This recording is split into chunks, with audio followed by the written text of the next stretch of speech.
Save किया था ना? मैं सिर्फ इसलिए गया था क्योंकि उसने मुझे कॉल किया, that's it. But listen तो.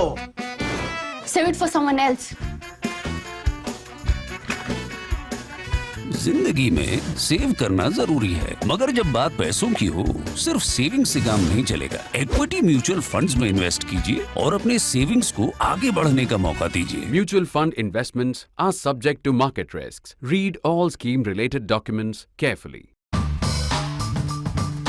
Vladimir Putin delivered his long-awaited speech to his nation, address to his nation, which, if I may say so, sounded a little bit desperate, a little bit not quite defeatist, but a little bit accepting of the inevitability that his war had stalled, that he was a little bit on the defensive, and now he was looking at consolidating or keeping whatever he's got so far, which is almost, I'd say at this point, about 15-16% of Ukrainian territory.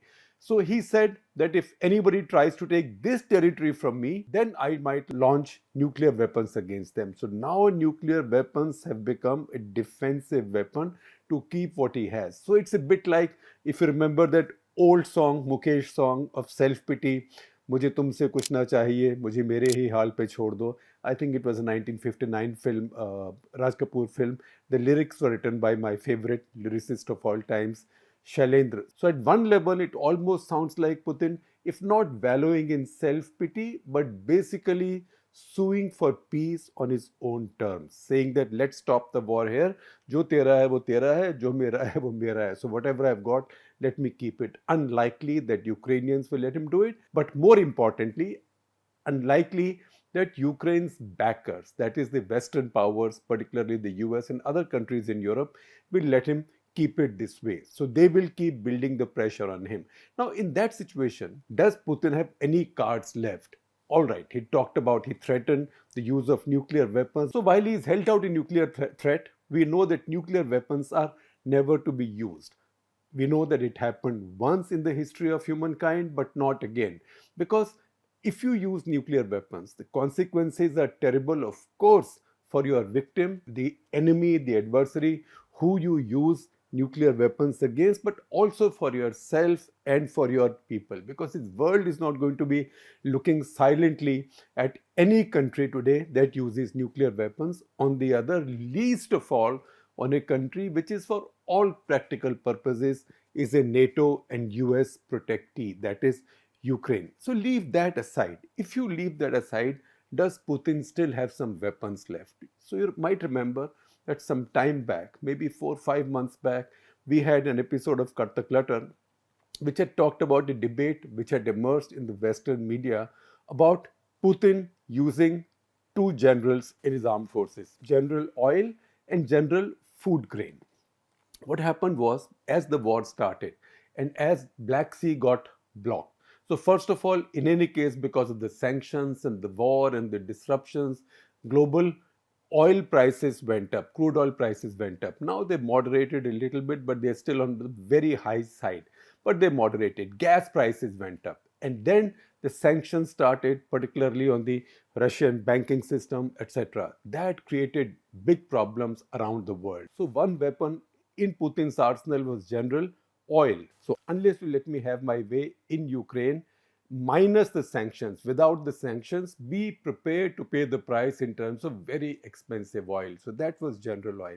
The second was General Food Grain, that in case you don't force Ukraine to accept the ceasefire on my terms or accept my terms, in any case, I will not allow the evacuation of food grain from Ukrainian ports. And Ukraine, as we know, between Ukraine and Russia, they account for 70% of the wheat in global grain markets. So that had stopped. Now that led to a big outcry, particularly in African countries, large African countries which import a lot of food grain, particularly wheat, but also maize.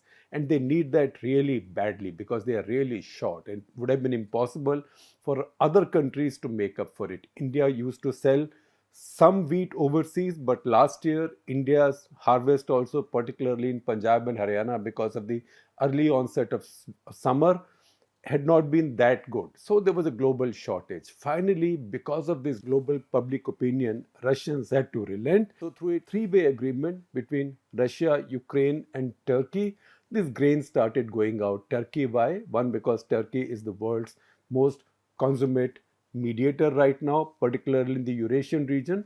And second, for anything to come into Black Sea or go out of Black Sea, they had to use those passages which Turkey controls. So this was a UN sanctified arrangement. So general food grain then went out of the picture.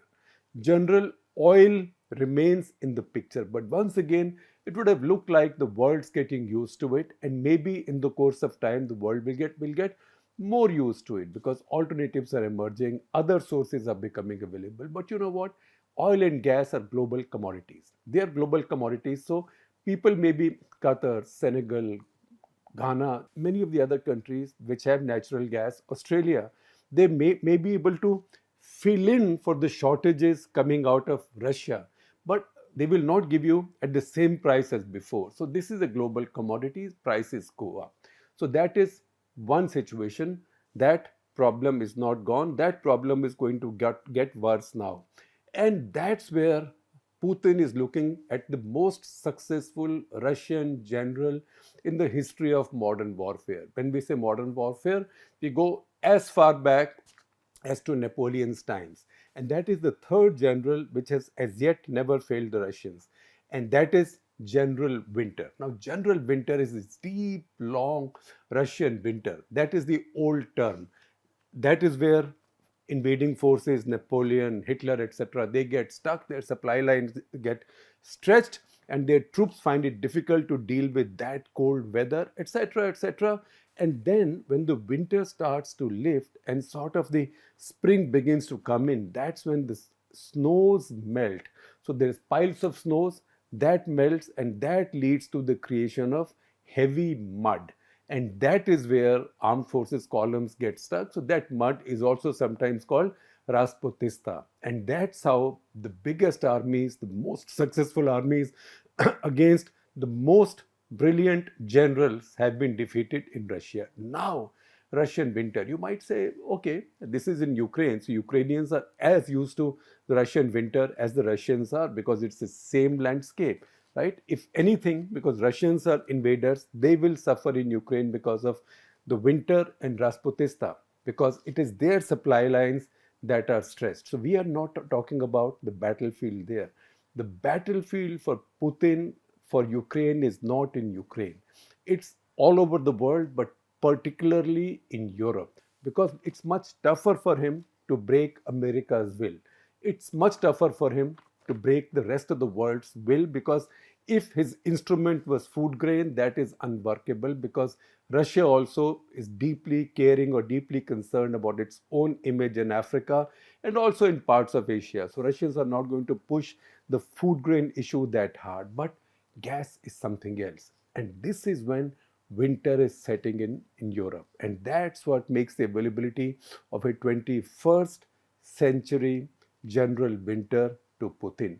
So what is happening right now? Before we get there, if I tell you a few things about what's happening in the countries of Europe, because what Putin is trying, he's trying to break Europe's will. And he thinks that public opinion in Europe, because all of the rest of Europe is democratic, and he thinks that public opinion in these countries, because public will get so fed up of having to pay a higher price for their heating, winter energy, gas, electricity, etc., that they will put pressure on their governments to reduce their support to Ukraine, or in turn put pressure on Ukraine to settle on Russia's terms. So he now sees an opportunity. This is we are now coming to the end of September. Winter will be here about 6 weeks from now in those parts. And he thinks now is the time that he's got a general winter in his hands. Because by next year, if this goes on, he may not have the same general available to him, because by that time, the world would have found solutions around the problem. But this is the first winter since the war began and since the sanctions began. So this is his opportunity. Now, if you want to understand what this opportunity is like and what kind of battlefield or what kind of ground conditions this general winter is looking at, The earlier ground conditions was snow, minus to 25, 30 degrees Celsius, temperature, long winters, stretched supply lines, and then the mud, etc., etc. The ground or the terrain that this general winter is looking at is characterized by inflation rates all over the world, but especially in Europe. If you see Europe, Europe has had welfareism for a very long time. Europe, even those countries which have been run by conservative parties or right of center parties, or even during the periods when the most right of center parties have run those countries, like, say, for example, Margaret Thatcher in Britain, there is also a deeply ingrained welfareism there. So citizens are looked after, there is a lot of welfare, state support, etc. So people are no longer used to dealing with deep hardships over long periods of time in Europe. That is where Americans are much tougher, but Europeans are not. So Europe is the soft underbelly of the Western alliance, and that is what Putin's looking at. So what is the terrain this general winter is looking at? It's looking at inflation rates. I told you, look at Germany, and we are now just taking the movement over a year, and you will see these graphics run on my screen as I speak. So Germany, exactly a year ago, that is August 2021, was 4.1% inflation, which is that inflation rate of 4.1% in August last year, 1 year back, was also high by the standards of a developed Western country. But all these developed Western countries, led by the US is the most important example. They just printed money and distributed it free in one form or the other to their citizens to help them tide over the COVID crisis. That in turn created inflation because we just printed so much money. That was 4.1. That is today 8% or 8.1%. So it has doubled in a year. For Germany, 8.1% inflation is very high. Then UK was 3.1%, again exactly a year back. Today it's 10%. It's gone up more than 3 times. Again, part of it is, or primarily it is because they printed all this money during COVID and distributed checks and distributed a kind of unemployment dole, or maybe for businesses that had shut down, a kind of a dole.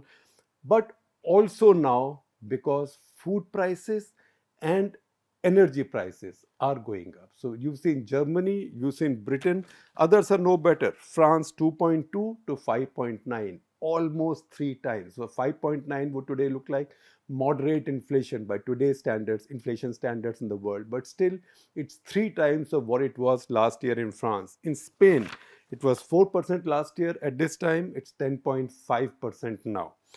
Italy, it was 2.5%, it's 8.5% now. So Germany, UK, France, Spain, Italy. We have listed for you the biggest European countries, besides indeed Russia and Ukraine. So all of these are reeling under inflation. Even the US had nearly doubled from 5.4 to 9.1. They've now moderated a little to 8.3 because the US Fed has been upping its rates quite aggressively. But once again, there is a problem in the US as well. Although the US is not short of energy, they've got their own. But once again, remember, energy is a global commodity. So the prices of all energy keep pace globally. So it's not as if Americans produce their own oil and gas, so they will sell it cheaper, because that is subsidizing their own consumer, which means government has to print more money, and that leads to more inflation. Now, to understand this situation more accurately or better or more sharply,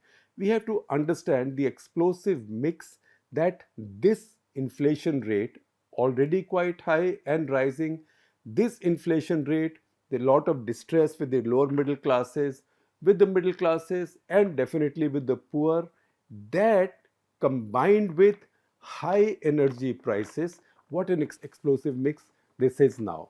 In this situation, then you have the coming winter that Putin is hoping will provide the spark, and there will be street protests. If nothing else, there will be a rise of the political right in these European countries.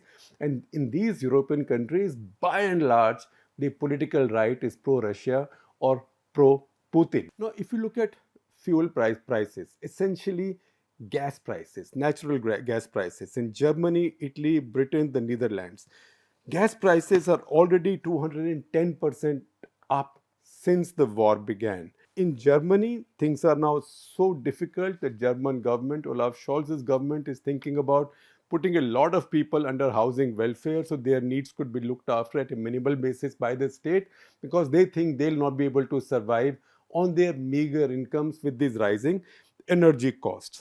Then, in many of these countries, this situation is also compounded by the fact that these countries, because they are so politically correct and Greens have become so powerful there, that they decided to shift to renewables, which is a very good idea. But how do you shift to renewables?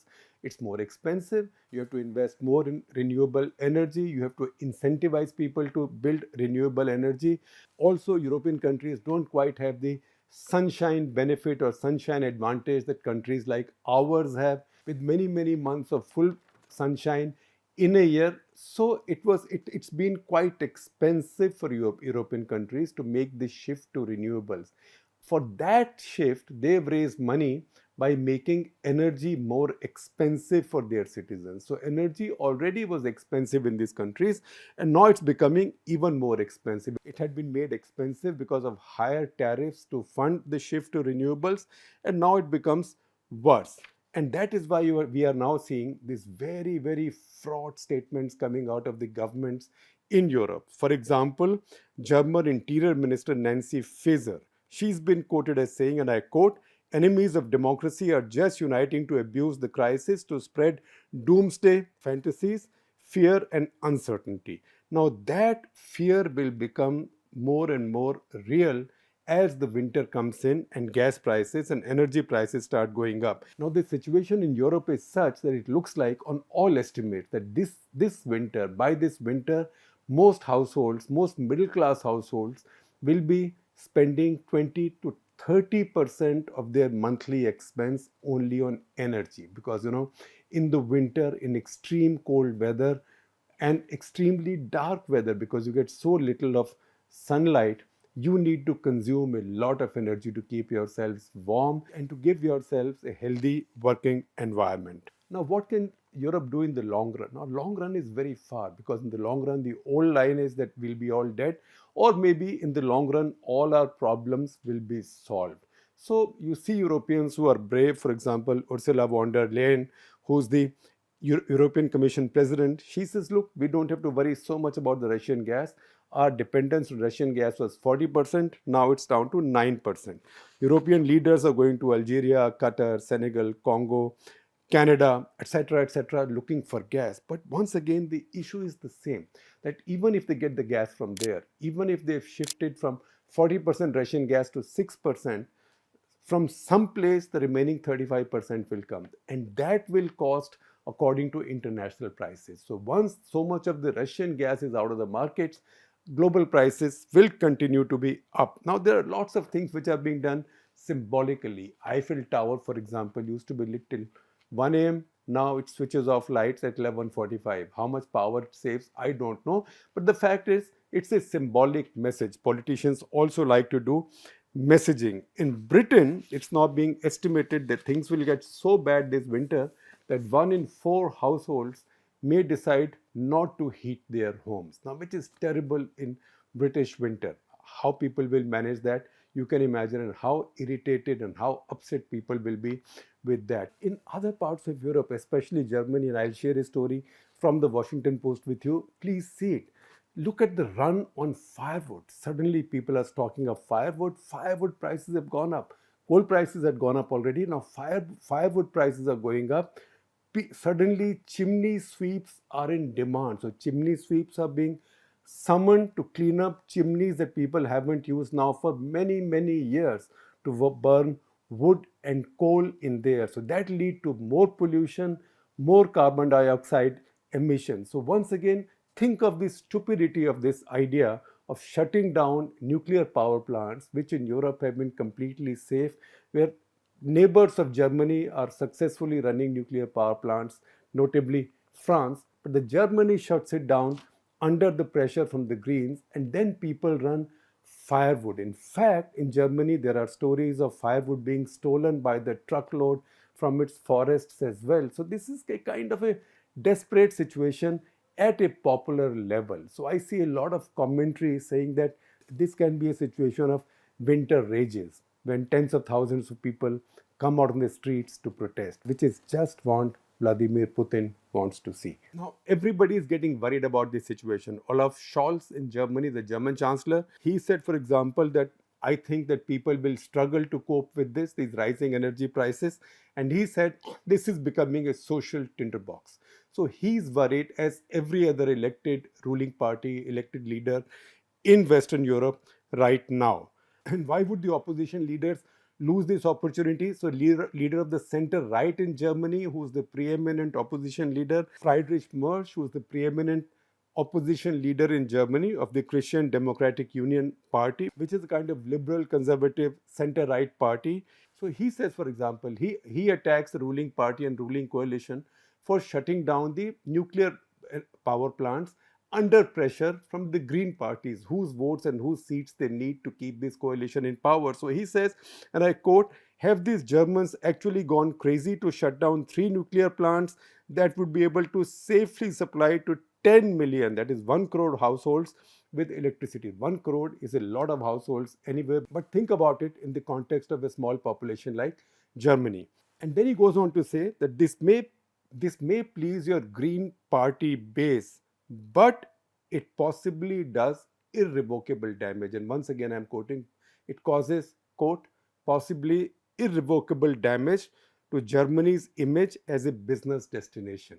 So the opposition is sharpening its knives. We see this in country after country in Europe. In Britain now, Liz Truss, the new prime minister, has said that she'll try and freeze the energy prices. If you do so, and global energy prices going up, you will have to print more money and give subsidies, which again feeds into inflation. And Britain, by the way, is not that dependent on Russian gas. Britain has its own oil and gas.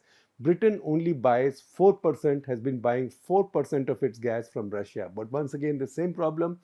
It doesn't matter where you buy energy from, it is priced globally in global energy exchanges, global commodity exchanges. So once again, wherever Britain gets its gas from, it will still pay an elevated price. In Italy, Mario Draghi, these are his last days as the leader. Then there'll be a general election.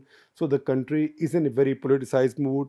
So Mario Draghi, as almost his last act, has given his industry a 14 billion euro assistance to help them tide over their increased energy costs. But once again, his opposition, Matteo Salvini, who's his main opposition leader, also from the right-wing party, he's saying this is too high a price. What the hell are we doing this? So the calculation Putin is now making is that this crisis, this winter, rising prices, popular distress, particularly among the middle and lower middle classes, the poor in any case, but the lower and the middle classes, the poor might still go to the left, but the lower and the middle classes, remember, they were also the people who brought Trump to power. So once they get angry, then they turn far right. And the far right in Europe is by and large pro-Russia. So the far right politicians, the far right parties in Europe is by and large pro-Russia and pro-Putin. It's a bit odd. You would have thought that far right might be pro-America, but they are not. They are more anti-America, and in this case more inward-looking, because today's right worldwide is more inward-looking, more xenophobic, and more protectionist. So they see no such great merit in paying such a high price just to keep Russia out of Ukraine. So that is what Putin is now looking forward to. Putin is hoping that come this winter, as Europe suffers, as the lower middle classes in Europe suffer, and Europe's governments come under pressure, either they themselves will make changes or the rise of the right in these states will bring about political changes, and he will be able to win on the political battlefield what he seems to be, at least until now, losing on the military battlefield.